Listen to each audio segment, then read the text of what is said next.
Silicon city ಕಳೆದೊಂದು ವಾರದಿಂದ ಸಿಕ್ಕಾಪಟ್ಟೆ ಕೂಲ್ ಆಗಿದೆ. ವಾಯು ಮಾಲಿನ್ಯ ಅಪಾಯದ ಮಟ್ಟ ಮೀರಿದ್ದು ಸಿಟಿ ಮಂದಿಗೆ ಆತಂಕ ಹುಟ್ಟಿಸಿದೆ.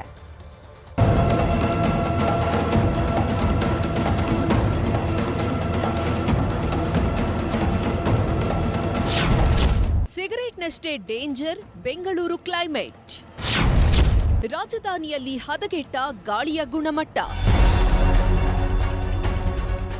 ಮಹಾನಗರಿ ಬೆಂಗಳೂರಲ್ಲಿ ವಾಯು ಮಾಲಿನ್ಯ ಮಿತಿ ಮೀರಿದೆ, ಅಪಾಯಕಾರಿಯತ್ತ ದಾಪುಗಾಲಿಡ್ತಾ ಇದೆ. ಇದು ಸಿಲಿಕಾನ್ ಸಿಟಿ ಮಂದಿಗೆ ಭಯ ಹುಟ್ಟಿಸಿದೆ. ಒಂದು ದಿನದ ವಾಯು ಮಾಲಿನ್ಯ 3 ಸಿಗರೇಟ್ ಸೇದಿದಷ್ಟು ಹದಗೆಟ್ಟು ಹೋಗಿದೆ.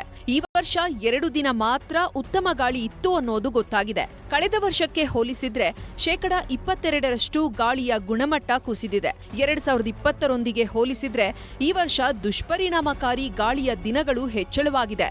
ಇದೇ ತಿಂಗಳು 21ರಂದು ಗರಿಷ್ಠ ಅಂದ್ರೆ 175 AQI ದಾಖಲಾಗಿದೆ. ಚಳಿಯ ಜೊತೆಗೆ ವಾಯು ಮಾಲಿನ್ಯ ಹೆಚ್ಚಳವಾಗಿರೋದಕ್ಕೆ ಹಿರಿಯ ನಾಗರಿಕರು ಕಳವಳ ವ್ಯಕ್ತಪಡಿಸುತ್ತಿದ್ದಾರೆ. ಸಾರಿ, ಇವಾಗ ನಮ್ಮ ಕರ್ನಾಟಕದಲ್ಲೇ ನಾವು ನೋಡೋದಾದರೆ ಬೆಂಗಳೂರಿನಲ್ಲೇ ನಾವು ಆಚೆಗೆ ಹೋಗೋಕ್ಕೆ ಭಯ ಬೀಳ್ತದೆ. 7:30-8 ಗಂಟೆ ಆದ್ರೂ ಚಳಿ ಬಿಡ್ತಾ ಇಲ್ಲ. ಆದರೂ ಹೇಳ್ತೀವಿ ಕೇಳಿ ಆಚೆಗೆ ಹೋದರೆ ನಮ್ಗೆ ಆರೋಗ್ಯ ಸರಿಗಿಲ್ಲ, ಕೆಂಬಲು ನೆಗಡೆ, ಹೆಂಗಪ್ಪ ಆಚೆಗೆ ಹೋಗೋದು ಅನ್ನೋದು ಪರಿಸ್ಥಿತಿ ಬಂದ್ಬಿಟ್ಟಿದೆ. ಪೊಲ್ಯೂಷನ್ನು ಈ ಒಂದು ವೆಹಿಕಲ್ಲು ಇದು ಯಾರು ಚೆಕ್ ಮಾಡೋರಿಲ್ಲ, ಏನೂ ಇಲ್ಲ. ಸಿಕ್ಕಾಪಟ್ಟೆ ಪೊಲ್ಯೂಷನ್ನು ಏನೋ ಇದರಿಂದ ಈ ಚಳಿಗೂ ಅದಕ್ಕೂ ಭಾಳ ಹಿಂಸೆ ಆಗ್ಬಿಟ್ಟಿದೆ. ನಾವು ಈ ವರ್ಷದಲ್ಲಿ 253 ದಿನ ಸಮಾಧಾನಕರ, 81 ದಿನಗಳಲ್ಲಿ ಮಧ್ಯಮ ಮತ್ತು 24 ದಿನ ಗಾಳಿಯ ಗುಣಮಟ್ಟ ಸೂಚ್ಯಂಕ ಅನಾರೋಗ್ಯಕರವಾಗಿದೆ. ಕಳೆದ 5 ವರ್ಷದಲ್ಲಿ 2025ರಲ್ಲೇ ಗಾಳಿ ಅತಿ ಹೆಚ್ಚು ಮಾಲಿನ್ಯಗೊಂಡಿದೆ. ಅಕ್ಟೋಬರ್ ನಂತರ ಗಾಳಿಯಲ್ಲಿ ಮಾಲಿನ್ಯದ ಪ್ರಮಾಣ ಹೆಚ್ಚಳವಾಗಿದ್ದು, ಡಿಸೆಂಬರ್ 5ರ ನಂತರ ದಿನದ ಸರಾಸರಿ 149 AQIಗಿಂತ ಹೆಚ್ಚೇ ಇದೆ.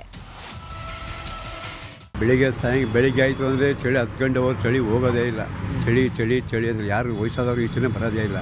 ಹೇಳಬೇಕು ಅಂದರೆ 10 ಗಂಟೆ 11 ಗಂಟೆ ಟೋಪಿ ಹಾಕೊಂಡು ತಿರುಗಾಡ್ತಾನೆ ಇರ್ತಾರೆ. ಏನೂ ಮಾಡೋಕ್ಕಾಗಲ್ಲ. ಈಗ ಚಳಿ ಎಷ್ಟೇ ಮನೆ ಒಳಗಡೆ ಇರಬೇಕು ಅನಿಸ್ತದೆ, ಈಚೆ ಬರೋಕ್ಕೆ ಆಗಲ್ಲ. ಕಳೆದೊಂದು ವಾರದಿಂದ ರಾಜ್ಯದಾದ್ಯಂತ ಚಳಿಯ ವಾತಾವರಣ ಹೆಚ್ಚಳವಾಗಿದೆ.